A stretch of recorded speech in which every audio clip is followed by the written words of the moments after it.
आज हम थोड़ा जानेंगे मल्टीप्लिकेशन के बारे में। वैसे तो मल्टीप्लिकेशन आप लोगों को आता ही है, बट ये जो फॉर्म है वह जो वैदिक फॉर्म है, जो मतलब पहले से सदियों से चले आ रहे हैं हमारे भारतीय संस्कृति में, जो कि अब तो अब्रॉड में भी यूज हो रहे हैं।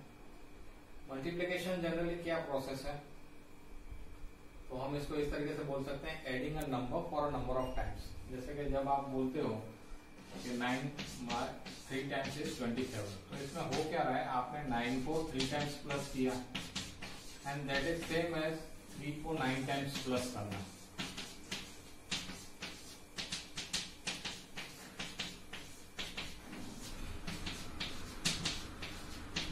तो मल्टीप्लिकेशन प्रोसेस आपका कैसा है, वाइस ओवर का, मतलब अगर आप राइट टू लेफ्ट मल्टीप्लाई करेंगे तो भी उतना ही आंसर है, लेफ्ट टू राइट दो नंबर को मल्टीप्लाई करेंगे तब भी आपका आंसर 27 है। इनडायरेक्टली आप 9 को 3 टाइम्स ऐड करो या 3 को 9 टाइम्स ऐड करो, the answer will not change. कई बच्चों को देखा गया है कि ये टेबल्स याद नहीं रहते हैं, उन्हें मल्टीप्लिकेशंस में प्रॉब्लम होती है, तो उसके लिए वैदिक का एक छोटा सा फॉर्मूला है, या आप उसे स्टेप कह सकते हैं कि किस तरीके से उसे ढूंढते हैं। उनमें उन्होंने कहा है कि अगर आपको 5 की टेबल्स तक आता है तो बाकी के टेबल्स आपको करने की जरूरत नहीं है, आप ऑटोमेटिकली उस मेथड से उसे ढूंढ सकते हैं। जैसे कि अगर मुझे करना था 6 मल्टीप्लाइड बाय 8, कई बच्चों को तो इजी लगता है, आ जाता है कि सर इतना है आंसर, बट कई बच्चों के लिए जिनके लिए मुश्किल होता है, तो हम लोग जब सिंगल डिजिट में चल रहे हैं तो यूनिट कितना लेंगे, 10 में से 6 कितना कम है, आपको केवल उसको यहाँ पे लिख देना है, 4 कम है। सिमिलरली 10 में से 8 कितना कम है, 2 कम है। वैदिक मैथ्स कहता है अब आपको कि 6 में से 2 माइनस कर दीजिए या 8 में से 4, जो आपको इजी लगे। इधर यू सब्ट्रैक्ट 6 माइनस 2 और यू सब्ट्रैक्ट 8 माइनस 2, कितना आएगा आपका, 4 आएगा। बेस हमारा 10 है तो 40 लिख दिया है, वैसे अगर 40 नहीं भी लिखें 4 लिखेंगे तो भी आपका कोई प्रॉब्लम नहीं है। जब एक पॉजिटिव नेगेटिव होता है तो 0 लगाना जरूरी है, वैसे अगर दोनों की साइन सेम है तो आप डायरेक्टली 4 लिख सकते हैं। तो 6 माइनस 2 इज 4, 8 माइनस 4 इज 4, जो भी आपको इजी लगे। नेक्स्ट स्टेप क्या है, आपको केवल इन दोनों को मल्टीप्लाई करके ये आंसर यहाँ पे लिख देना है, दैट इज 4 2 8। तो 5 तक की टेबल भी अगर आपको आती है तो दैट इज सिंपल, आप 6 को 8 का 48 ऐसे ढूंढ सकते हैं।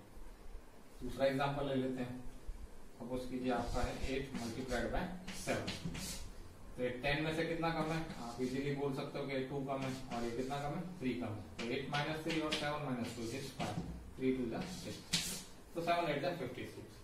ये एक इजी स्टेप है, इजी प्रोसेस है, जो बच्चे को इजीली समझ में आ जाए और आसानी से वो कर सकता है। दूसरा, अगर एक पॉजिटिव और नेगेटिव हो जाता है तो क्या होगा, सपोज करो I want to multiply 12 multiplied by 7, तो यहाँ पे भी बेस हमारा 10 है, तो ये कितना ज्यादा है, 10 से ज्यादा है तो हम ज्यादा लिखेंगे, प्लस 2 कम है तो हम कम लिखेंगे, 7 मतलब माइनस 3, प्रोसेस वही रहेगा, 12 माइनस 3 या 7 प्लस 2, जो भी आपको इजी लगे। 9 आया।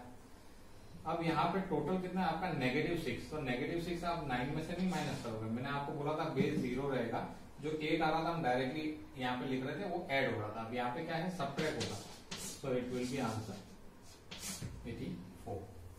तो होप आपको एक क्लियरली समझ में आ गया इस तरीके से प्रोसेस में कैसे हम लोग कर सकते हैं। अगर दोनों नेगेटिव हैं तो आपका डायरेक्टली एडिशन हो जाता है, -4 मल्टीप्लाइड बाय -2, 8 आप डायरेक्टली पॉजिटिव आता है, इसमें ऐड कर लेते हैं, एक पॉजिटिव एक नेगेटिव आप इस तरीके से कर सकते हैं। अगर दोनों पॉजिटिव है तो क्या होगा, अगर 13 मल्टीप्लाइड बाय 14 करना है मुझे, तो ये 10 से कितना ज्यादा है, पॉजिटिव 3। साइन हमेशा इसलिए रखो ताकि आपका जो प्लस करना है या माइनस करना है आपको क्लियरली समझ में आए। ये कितना ज्यादा है, 4, आप इसे ऐड कर लो या इसे ऐड कर लो, 17। 2 डिजिट जब भी आएगा 10s लगाना है और इनका 12 आपको ऐड कर देना, 180। सो ये मल्टीप्लिकेशन प्रोसेस आपके 2 डिजिट तक 1 जब 10s में है तो आप इजीली इसे कर सकते हैं। तो आपको ये मेथड सही से समझ में आ गया।